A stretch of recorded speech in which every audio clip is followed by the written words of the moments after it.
안녕하세요, 준웅님. 촬영에 응해주셔가지고 정말 감사드립니다. 네, 감사합니다. 네. 네, 현재 미소라는 스타트업에서 풀스택 개발자로 근무하고 계신데 어떤 업무들을 구체적으로 하고 계시고 어떠한 툴을 사용하고 계실까요? 네, 저는 미소에서 이제 저희 서비스가 크게 이제 고객 서비스랑 파트너 서비스로 구분이 되는데요. 그중에 이제 고객님들이 예약하시는 앱이 있어요. 고객 미소 앱이라고. 그 스토어에서 미소라고 검색하시면 나오는 그 미소 앱이 있는데요. 예, 그거를 제가 최종 담당을 하고 있고요. 여기서 이제 고객님들이 예약하고 자기 서비스 보고 이러한 것들을 하실 수 있는 앱을 총괄하는 일을 하고 있고요. 서버는 이제 저희가 그 예약을 할 때 두 가지 타입이 있는데, 첫 번째로 이제 저희 가장 유명한 가사 도우미 서비스 같은 경우는 예약을 하면은 이제 바로 예약이 돼요. 그래서 클리너 배정이나 이런 것들도 다 자동으로 되거든요. 근데 이제 그거 말고도 저희가 이사나 이사 청소할 때 그 고객님들한테 좀 더 유리한 거를 견적을 드리기 위해서 이제 고객님이 예약을 올리시면은 이게 예약이 바로 확정되는 게 아니고 파트너분들이 이렇게 견적을 내가 얼마에 해줄 수 있습니다, 이런 거를 제출해 주시는 그런 로직이 있어요. 그래서 그런 것들을 담당하는 서비스 서버가 따로 있는데 제가 이제 그런 서버들도 담당을 하고 있습니다. 그래서 사용하는 툴은 저희 회사의 업무 환경이 전부 다 자바스크립트, 타입스크립트로 통일하는 편이라고 생각을 하는데요. 그래서 이제 타입스크립트에 관련된 개발 툴들 사용하고 있는데, 저 같은 경우는 이제 젯브레인즈의 웹스톰이라는 툴을 이용해서 주로 개발을 하고 있고, 회사 내 다른 분들 같은 경우는 웹스톰 쓰시는 분도 있고, 그 다음에 다들 많이 아시는 마이크로소프트의 비주얼 스튜디오 코드 이렇게 사용하시는 분들도 있는 걸로 알고 있습니다. 원래는 사실 네오플이나 넷마블, 위메이드 같은 게임 회사에서 근무하셨는 걸로 알고 있어요. 현재는 전혀 다른 산업 분야에 근무하고 계신데 이유가 있으실까요? 저도 그런 질문을 되게 많이 받는데, 이제 그 멘토링 같은 거 할 때도 그런 질문 되게 많이 받고, 친구들도 너 왜 옮겼냐 이제 이렇게 물어보기도 하는데요. 저 같은 경우는 이제 원래 게임을 되게 좋아해서 이제 흔히 얘기하는 90년대 게임 키드였거든요. 그래서 슈퍼 패미콤, 뭐 플레이스테이션 1, 플레이스테이션 2 이런 거 하면서 학창 시절을 보내서 자연스럽게 나도 게임 만들고 싶다 이런 느낌으로 이제 학교에서 컴퓨터 사이언스, 컴퓨터 공학과 취직이란다. 그 입학을 해서 이제 게임 업계에 자연스럽게 이제 취직을 하게 됐는데, 하다 보니까 제가 이제 원하는 게임이랑 우리나라 게임 회사들이 만드는 게임이랑 좀 되게 많이 괴리감이 있더라고요. 그래가지고 이걸 만들면서 되게 자괴감도 많이 들고, 또 한때 이제 한국 게임에 대한 인식이 되게 안 좋았잖아요. 그래서 내가 이걸 계속 할 수 있나? 이런 생각이 들어서 과감하게 좀 커리어 체인지를 했던 것 같습니다. 그렇게 작은 스타트업들도 몇 번 거치시면서 웹 개발자도 하셨고 서버 개발자도 하셨고 원래는 게임 클라이언트 개발도 하셨고 그리고 iOS 프로그래머 역할도 하셨는데, 이렇게 많은 역할을 하실 수 있는 역량은 어떻게 함양하셨나요? 컴퓨터 프로그래밍이란 게 이제 언어잖아요. 그래서 언어를 할 수 있으면 이제 다른 언어를 할 수 있는 게 좀 상대적으로 편해요. 아무래도 그 대학교에서 좀 치이면서 많이 배우다 보니까 아무래도 그런 여러 가지 언어들을 적응할 수 있는 그런 역량이 어느샌가 좀 길러졌던 것 같고요. 게임 회사에서도 이제 한 언어만 쓰는 게 아니고 그 프로젝트마다 다른 엔진, 다른 언어를 쓰다 보니까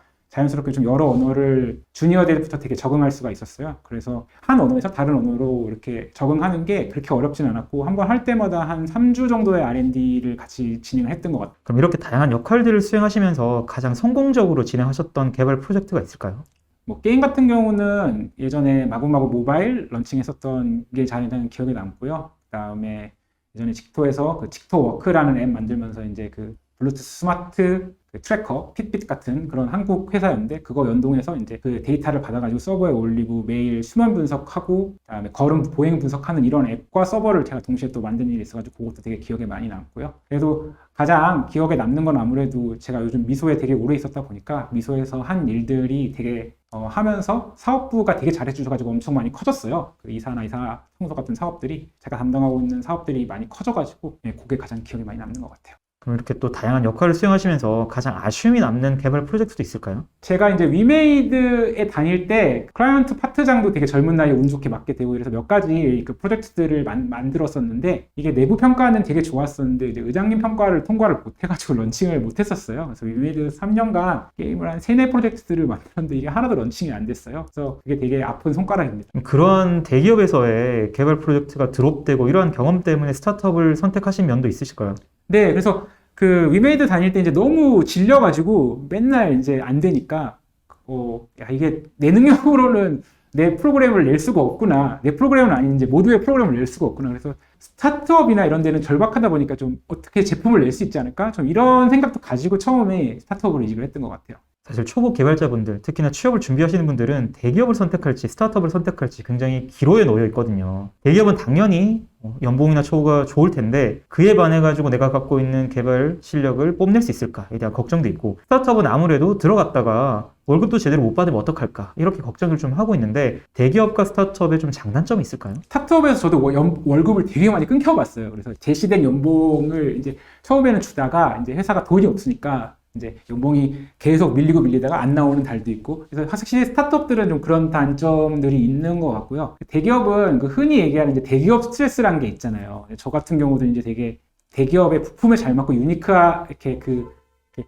FM대로 생활할 수 있는 그런 사람을 생각하지 않거든요. 저도 맨날 이제 회사에 늦게 일어나고 막 늦게 자고 이렇게 유니크한 좀 사람이라고 생각을 해가지고, 저 같은 경우는 이제 대기업에 맞지 않아서 대기업을 이제 가지 않았던 게 또 큰 이유였던 것 같아서, 장단점은 확실히 둘 다 그 많은 분들이 얘기해 주시는 게 저도 거의 똑같다고 생각을 하는데, 저는 이제 거기에 추가적으로 말씀드릴 게 있다면 본인의 성향에 맞는 회사를 목표로 하는 게 더 좋지 않을까. 그래서 나는 좀 기술을 좋은 선임들한테 빨리빨리 배우면서 성장하고 싶어, 이러면 저는 사실 좀 대기업이 좋은 것 같고요. 대신에 이제 나는 대기업에서 겪을 수 없는 뭐 런칭하는 경험, 내가 구르는 경험, 그러면서 이제 선임들과 같이 성장할 수 있는 경험, 이런 것들이 좋아. 나는 내가 뭐 만들어가는 게 좋아. 이렇다고 한다면은 스타트업에서 한번 도전을 해보는 것도 되게 좋은 방향이지 않을까, 그렇게 생각을 합니다. 말씀 주신 부분이 트레이닝을 좀 더 받고 싶다라고 하면 대기업이 나을 것 같고, 네, 개발 실력으로 런칭을 하고 싶다라면 스타트업이 낫다라고 말씀 주셨는데, 그러면 스타트업도 몇 번 겪으시면서 월급도 못 받으시면서 그래도 이제 미소에는 지금 3년 10개월 정도 근무를 하고 계신데, 그렇게 스타트업에서 이제 어려움을 겪다가 미소를 선택하셨을 때는 기준이 있었을 것 같아요. 좀 어떤 기준이 있었을까요? 네, 그때 이제 제가 결혼한 지 얼마 안 됐을 때래가지고 신혼이었는데 이제 한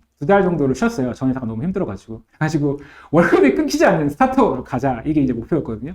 그래서 제가 생각한 조건들이 스톡옵션을 어느 정도 좀 많이 주는 스타트업이면서 시리즈 A는 통과를 막 한 상태고, 좀 개발을 잘 하시는 분들 계시면서 이제 저도 나름대로 한 큰 파트를 맡을 수 있는, 그래서 진짜 아예 제로부터 만들어가는 건 아닌데 그 뼈대 안에서 좀 조각을 잘 하는 이런 거를 할 수 있는 회사를 좀 원했었는데요. 그러다 보니까 이제 제가 그래도 게임 대기업에는 가서 이렇게 막 크게 갈등이 있거나 이러진 않았어가지고, 최종적으로 그때 나왔던 회사가 굉장히 큰 게임 대기업 쪽 하나 하고 미소였는데, 이제 어떻게 하다 보니까 최종적으로 큰 게임 대기업 회사하고는 결렬이 됐어요. 그래서 자연스럽게 좀 미소를 고르게 됐던 것 같아요. 네, CEO님의 미팅이 최종 면접이 굉장히 좋았다고 들었는데 어떤 부분들이 좋았을까요? 보통 이제 CEO 면접을 보면 CEO님이 이것저것 이렇게 물어보시면서 이 사람이 이 회사에 맞는 핏이 있는지 이런 것들 여쭤보시잖아요. 근데 이제 저 같은 경우는 그런 걸 여쭤보시기도 하셨지만, 회사의 상황이나 회사의 비전, 제가 와서 회사에서 같이 할 수 있는 일들, 이런 것들을 되게 저한테 잘 설명해 주셨어요. 그래서 면접을 볼 때 항상 제가 중요하게 생각하는 게, 회사가 제가 회사에 맞는 사람인지를 판단하는 것도 있지만, 반면에 저도 내가 이 회사에 맞는 사람인가를 판단하는 기회가 된다고 생각하거든요. 그래서 당연히 이제 신입분들은 회사에 들어가는 게 사실 먼저 중요하잖아요. 그래서 이런 걸 못 보게 되는데, 경력이 쌓이고 이제 이직을 하다 보면은 아무래도 아까 말씀드렸듯이 월급이 끊기고 이러다 보니까 이제 그런 것들을 또 중요하게 따지게 되는 것 같아요. 그래서 저도 이제 그런 것들을 판단을 해서 너무 좋았기 때문에 입사를 결정하게 됐던 것 같습니다. 지금 풀스택으로 근무를 하고 계신데 백엔드나 프론트엔드 개발자보다 풀스택의 연봉이나 처우가 더 좋다고 할 수 있을까요? 확실한 거는 이제 답을 많은 분들이 알고 계시긴 하는데, 이제 풀스택 개발자랑 시니어 백엔드 개발자랑은 연봉이 거의 비슷한 것 같고요. 프론트엔드 개발자가 조금 더 작거나 같거나 이렇게 된다고 볼 수 있는데, 그래서 풀스택이라고 꼭 돈을 많이 받는 것도 아니고 프론트엔드라고 꼭 돈을 적게 받는 것도 아니고, 이건 진짜 그 회사에서 프론트엔드가 더 중요할 수도 있고 백엔드가 더 중요할 수도 있고, 이거 사실 회사마다 다르잖아요. 그래서 명확하게 뭐라고 말씀드리기는 좀 힘든데, 아무래도 좀 연차가 쌓이고 풀스택을 하다 보면은 회사에서 하는 일이 많아지기 때문에 제가 빠져나갔을 때 그거를 다른 사람으로 메우는데도 시간이 좀 오래 걸리잖아요. 그래서 그런 부분에서 이득은 좀 있는 것 같아요. 아무래도 좀 그 연봉 협상에서 보수적인 이득이나 이런 것들이 좀 있었던 게 분명히 있었을 거라고 생각을 합니다. 확실히 풀스택으로 근무를 하면 뭐 백엔드나 프론트나 여러 가지를 만지기 때문에 대체할 수 없는 자원이 되는 건 확실하겠네요. 그럼 백엔드나 프론트엔드로 출발해서 풀스택으로 커리어를 개발하는 것과 시니어 백엔드나 시니어 프론트엔드로 그 전문성을 더해가는 것은 어떠한 장단점이 각각 있을까요? 이것도 저는 사람의 성향에 따라 다른 것 같긴 한데, 저는 옛날부터 여러 가지를 좀 조금씩 이렇게 하는 게 좋았어요. 빠르게 프로토타이핑하고, 아무래도 프로토타이핑 하려고 그러면 제품을 빨리 만들어야 되잖아요. 백엔드랑 프론트엔드는 되게 작은 사이즈로 빠르게 만들고, 저는 이런 부분에 좀 제가 다른 사람보다 장점이 좀 있다고 생각을 하거든요. 그래서 저는 그렇게 하다 보니까 아무래도 좀 더 많은 프레임워크, 더 많은 그 작은 그 기술 스택 이런 것들을 이용해서 빠르게 만들어낼 수 있는 걸 좀 집중을 많이 했던 편이고, 그러다 보니까 좀 풀스택 개발자 하고 좀 업계에서 불러주시는 것 같고, 만약에 자기가 이제 한 우물을 잘 파고 들어가고 이런 부분들이 있다면은 이제 본인이 시작한 분야에서 자기가 좋아하는 쪽으로 좀 그 흔히 얘기하는 T자형이라고 하죠. 그렇게 해서 한쪽에 시니어 백엔드나 시니어 프론트엔드가 되는 것도 충분히 좋은 방향 아닌가 생각합니다. 네, 제가 이력을 봤는데 사실 굉장히 많은 기업들을 거쳐오셨어요. 네. 미소를 다니기 전까지는 보통 이제 1년에서 2년 정도 회사를 다니시면서 이직을 굉장히 많이 하셨는데 면접 과정 중에 이러한 부분에 대한 공격이 많이 들어왔을 것 같습니다. 좀 어떻게 대응하셨나요? 저는 그게 이제 당연히 다들 많이 물어보시고, 왜냐하면 그게 이제 지원자를 공격하거나 이런 의도가 있는 건 아니라고 생각을 하고요.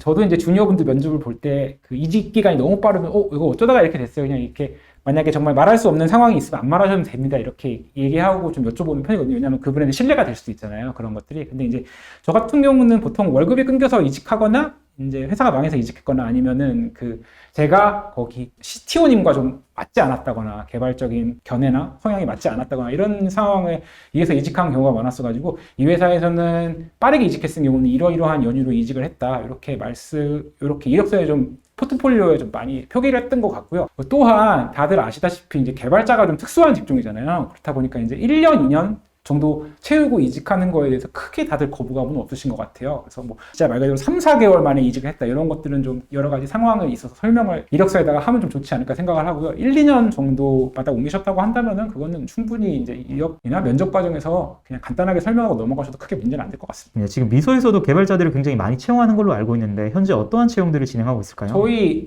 시니어 백엔드, 시니어 프론트엔드, 주니어 백엔드, 주니어 프론트엔드 지금 가리지 않고 뽑고 있는데 너무 신입분들은 사실 저희도 좀 여유가 없어가지고 조금 못 뽑고 있긴 한데 그래도 본인이 자신이 있다고 하신다고 한다면은 한번 지원을 해주시면 너무 감사할 것 같습니다. 주니어 레벨의 개발자 채용도 지금 진행하고 계신 걸로 알고 있는데 네, 맞아요. 미소에서 개발자한테 보는 역량들이 있을까요? 아무래도 다른 기업들이 보는 거랑 크게 차이가 있지는 않은 것 같고 어느 정도에 대한 그런 개발적인 지식, 여러 가지 언어에 적응할 수 있는 능력 이런 것들 좀 많이 보는 편이고 그다음에 거기서 프론트엔드 같은 경우는 웹이나 그런 JS에서 렌더를 어떻게 할 수 있을까 이런 부분들을 좀 이해하고 계신지를 좀 여쭤보고 있는 것 같고 백엔드 같은 경우는 아무래도 백엔드는 이제 되게 백엔드가 뻗어도 서비스가 안 되잖아요. 그래서 어떻게 하면 장애 없는 서비스를 할 수 있을지 혹은 뭐 백엔드에 대한 뭐 여러 가지 지식들이 있는데 이제 저장을 어떻게 한다든가 뭐 로직을 어떻게 구성한다든가 아니면 저희 같은 경우도 이제 데이터 사이언스를 하고 있는데 데이터 사이언스 분들한테 데이터를 어떻게 넘겨드릴 수 있을까 이런 질문들 많이 여쭤보는 것 같습니다.